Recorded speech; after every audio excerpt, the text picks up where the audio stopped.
comes a time when we heed a certain call, when the world must come together as one. There are people dying. Oh, when it's time to lend a hand to life, the greatest gift of all. We can't go on pretending day by day that someone somehow will soon make a change. We are all a part of God's great big family, and it's true, you know, love is all we need. We are the ones, we are the children, we are the ones who make a better day, so let's start giving. There's a choice we're making, we're saving our own lives. It's true, we'll make a better day, just you and me. Nigeria stands as the most populous country in Africa, with a population of over 198 million people. However, one would think that with major resources such as oil and vast agricultural lands, Nigeria would not be found topping the list of global poverty rates. According to the June 2018 report from the World Poverty Clock, Nigeria has a poverty rate of 44.4%, equating to 86.9 million people living in extreme poverty. Keida, a small community in Gwagwalada, on the outskirts of Abuja, is one of the many poverty-stricken communities in Nigeria, with only a single room as a medical center and a community health worker acting as a single staff to over 25,000 inhabitants. However, Keida has a set of old beliefs that adds it to the 66 communities in Abuja that still practice the killing of children. Keida is one of the communities of the FCT that still engage in some cultural practices which involves killing of twins, killing of albino. They consider multiple births as a taboo, so they still kill them. Twins, triplets, multiple births in general. Then any babies whose mother dies before the baby is being weaned from breast milk, they kill them. They bury such babies alive with the mother because they have this perception that the babies came to take the life of the mother, that baby killed the mother. It started from the orphanage, an orphanage called Vine Heritage Orphanage, where twins from this environment have been taken there. Twins that are supposed to die, twins that are supposed to, are not supposed to exist because they are seen as evil children and other children with minor congenital anomalies. And after visiting Vine Heritage, we had an outreach there. We now learned of this community. We were here some months ago, that was in April, or May, yes, May precisely, and we had an outreach here. We saw quite a number of twins. It so much happens that the rate of twin pregnancy here is so high. We had quite a number of twins coming out from here, and when they go to Vine Heritage, we'll be supporting them there. Jewel Haven Initiative is one of the few non-governmental organizations working towards the reorientation of communities such as Keida. Our goal is to reach out to children, to women, because we know they are the most vulnerable group of people. Our aim is to reach out to them, to help them to identify and fulfill their God-given purpose in life. We hope to help them in areas of their career, that is for the children, education, and health, which is one of our key focus. And for the women, most especially the widows and the less privileged women, to help them in areas of empowerment and career development, so that they'll be able to stand on their feet and also to help their children and their generation. Jewel Haven also one of our major aims is to allow these people to know that they are created for a purpose. Because we know nobody came to this world for just like that. God has a plan and a purpose for each and every one. And for them to have a relationship with their God, to know that their existence on earth is fruitless without God, without Christ. We reach out to men too, because we know that the men are like a cover for us, the women. So, and once it goes on well with a family, it goes on well with the nation. Medical outreaches such as this one hope to educate the people on the normalcy of children with such anomalies and open their eyes to the causes of the death of women in their community, to inadequacy of health facilities within the community. This being the second sensitization to the inhabitants of Kedah, the Christian-based Jewel Haven initiative brings relief materials, medical checkups, and health talks to help with the poor health conditions the community faces. We just had a burden to come back here again to sensitize the community and let them know that these children are not evil. These children are God-given gifts, and also to help them, because most of the people in this community are illiterate. There's no water, no potable water in this community. There's no good health service in this community. And education is also backward in this community. So that is one of the reasons why we came back to this community, to visit them once again and to help them. Just a few weeks ago, we salvaged a set of twins, and they are presently in an orphanage. Helping the community are missionaries like Pastor Sam Tanko, who have spent 7 years in the community, risking their lives to ensure the safety of multiple birth children. The children in the community are left by their parents at Gwara River, where missionaries and volunteers have to cross with such children within 24 hours of their birth. Well, you know, this place is a remote area. There are no social amenities. You can see even near the primary school where we stand to host this, to conduct this program. It's just skeletal. There's nothing that is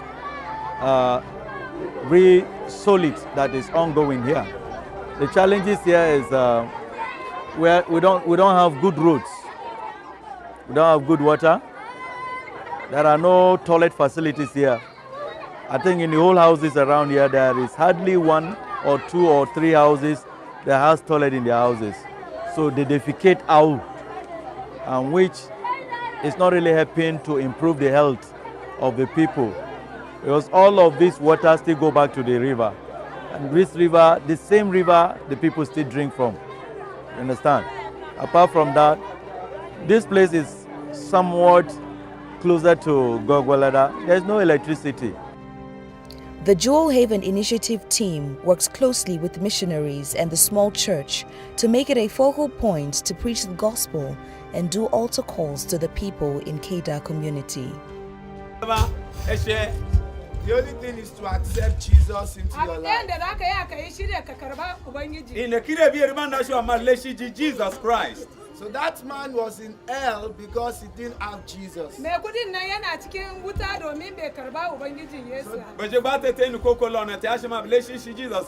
Daddies and mummies.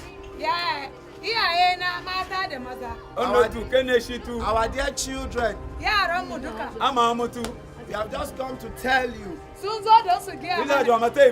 that Jesus loves you. And he's the only one that can save you. And he says, I am the way. I am the truth. And I am the life.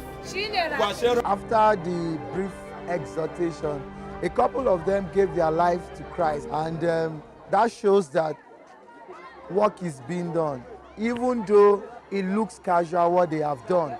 But we believe that God in heaven is stamping it and is making that simple act remarkable, because we know that even for some of us who are here today who have given our lives to Christ, we gave our lives to Christ as if we were playing, as if it was a child's play. And then over the years, we have continued and God has helped us to grow. So we believe that for that simple and singular act they have done, they are growing and they are going to become mighty vessels in the hands of God as well. Volunteers have played a crucial part in bringing the actualization of medical outreaches organized by Jewel Haven Initiative. Volunteers come in from university groups such as the Christian Medical and Dental Association, University of Abuja, helping to treat members of the community and identifying cases of ailments such as malaria, diarrhea, malnourishment in children that rampage the community. Coming here, we saw quite a number of cases. We saw a lot of malaria. We saw a few having allergic reactions. We also saw some people with abdominal pain, diarrhea, and then it's just the basic common cases because of their water supply and their poor feeding habit. Also, we saw some malnourished children and we're able to give them the appropriate medications as indicated. The Keida community, like many communities in Nigeria, suffer daily from the intense poverty that plagues many parts of the country. Social amenities are either non-existent or dilapidated. Bad roads, no electricity, poor health and education facilities are few of the many problems this community has.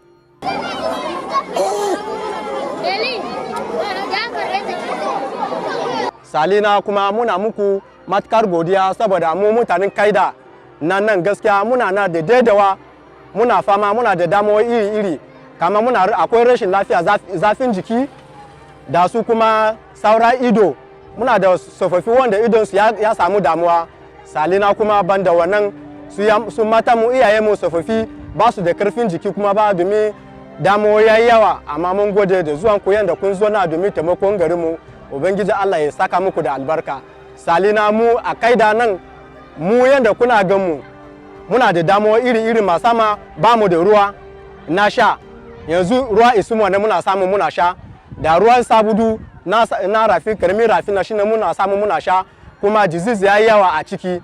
So in mun sha ruwan na muka samu damuwa a ciki saboda haka muna nema taimako daga gare ku yanda suna almasu zai samu daukaka. Salina yanda za samu mana taimako da bamu borehole a wannan gari. I'm so happy to see a motion like this taking place in our community.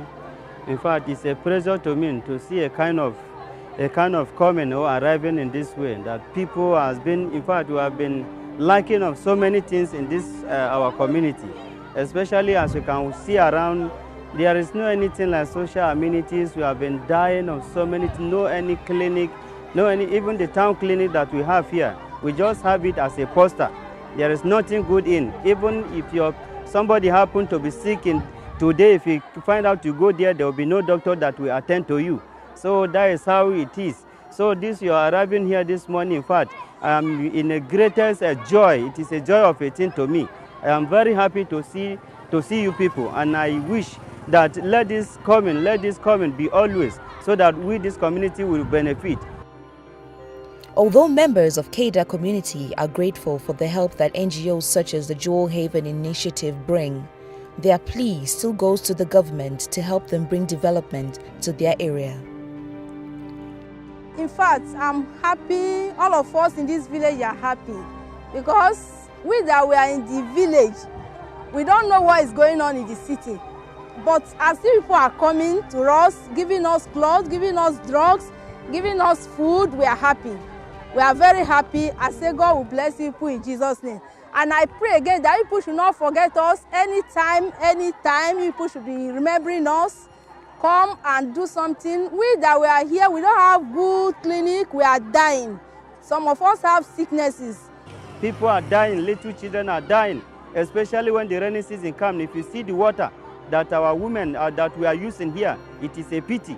Even a pig, if you give him the water, he won't drink. But that is how we have been drinking the water. So many different terrible things has been happening, especially the road. We don't have a road. Even if you make goods here, before we can get to the market, it will be a long sentence. So we have been dying of so many things here. So I pray this you are coming here. I'm very happy. And I please you that let government do something about, so that we also that we are living here, we are humans like the other people. So we have not benefiting from anything from the government, especially this community here in Kaida Gwagwalada. Jewel Haven Initiative also calls out to international agencies for funding to continue to play their part in helping the over 25,000 populace of Kaida community. It's open to international bodies. Just come and support. One thing I can assure you of is that whatever you give to us will be used adequately. There's nobody that is having any ulterior motive about this or getting other benefits from this. Anything that is given to Jewel Haven is used for the right purpose.